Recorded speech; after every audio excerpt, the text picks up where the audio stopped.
Pernah kepikiran nggak gimana ceritanya model keuangan yang super canggih yang dibikin sama orang-orang paling pintar di dunia bisa gagal total secara spektakuler? Nah, inilah misteri besar yang akan kita bongkar bareng-bareng hari ini. Untuk ngerti masalahnya, kita harus mundur dulu ke tahun 2007, ke krisis keuangan global. Skalanya itu, wow, luar biasa besar, sampai mengguncang seluruh dunia. Ini bukan sekedar pasar lagi lesu biasa loh, ini tuh kayak gempa bumi di dunia finansial. Sebenarnya, ada dua cara buat ngelihat krisis kayak gini. Yang pertama, ya kisah klasik tentang manusia, keserakahan, gelembung ekonomi yang pecah, terus semuanya runtuh. Tapi ada satu cerita lagi yang jarang banget diangkat, yaitu cerita tentang probabilitas. Tentang gimana asumsi-asumsi matematika yang kelihatannya aman dan logis justru jadi biang keladi yang membawa kita semua ke tepi jurang.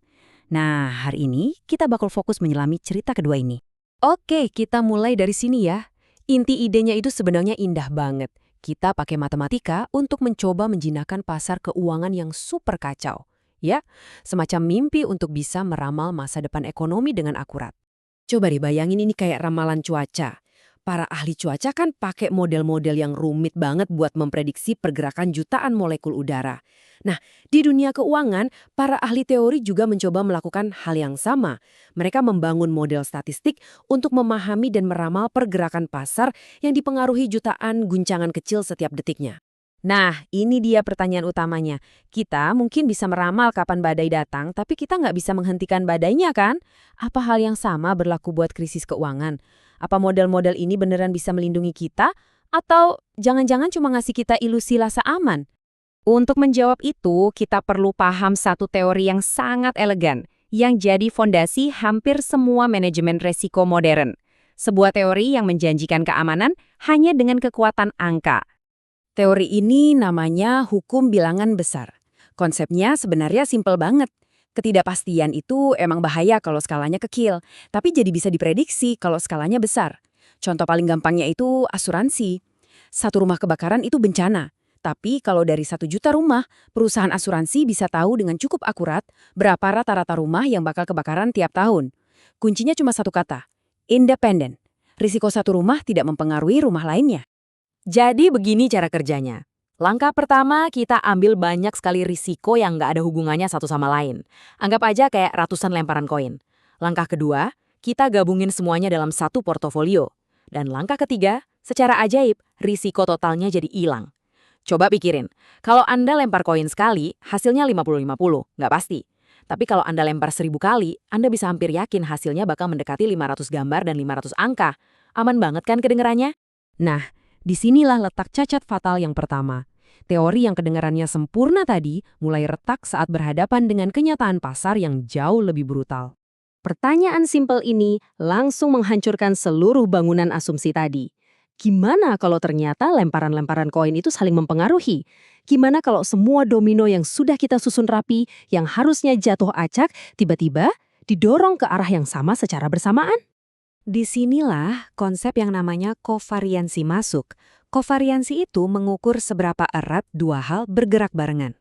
Sebelum krisis, model-model itu berasumsi kalau, katakanlah, harga rumah di Arizona nggak ada hubungannya sama kesehatan bank di London. Ternyata, pas krisis datang, semuanya jadi super berhubungan. Semua domino jatuh bareng. Diversifikasi yang seharusnya jadi tameng kita, malah gagal total pas lagi dibutuhin-butuhin. Contoh paling nyata itu model Value at Risk atau VAR yang dipakai hampir semua bank besar. Model ini intinya mencoba menjawab pertanyaan ini, berapa sih uang paling banyak yang mungkin kita rugi dalam sehari? Terus modelnya ngasih jawaban yang menenangkan, kayak, tenang, ada kemungkinan 99% kita nggak akan rugi lebih dari 10 juta dolar. Masalahnya, perhitungan ini terlalu optimis karena meremehkan seberapa cepat semua aset bisa anjlok barengan begitu kepanikan massal terjadi. Oke, kalau cacat pertama tadi soal hubungan yang tersembunyi, cacat yang kedua ini lebih dramatis lagi. Ini tentang kejadian-kejadian yang menurut model seharusnya nggak akan pernah terjadi. Para ahli keuangan itu suka banget sama yang namanya kurva lonceng atau distribusi normal. Kenapa? Karena kurva ini sangat menenangkan. Kurva ini bilang kalau sebagian besar kejadian itu ya ada di sekitar rata-rata. Dan kejadian yang ekstrim, misalnya pasar saham anjlok 20% dalam sehari, itu super langka. Bisa dibilang hampir mustahil. Seberapa mustahil? Nah, angka yang Anda lihat ini jawabannya. Menurut model kurva lonceng, probabilitas pasar saham hancur lebur kayak tahun 1987 itu 1/10⁻71. Itu angka 1 yang nolnya ada 71 biji.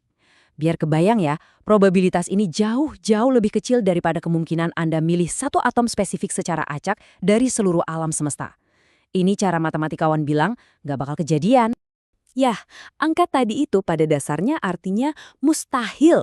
Tapi faktanya pada tanggal 19 Oktober 1987, hal yang mustahil itu terjadi. Pasar saham anjlok lebih dari 20% cuma dalam satu hari.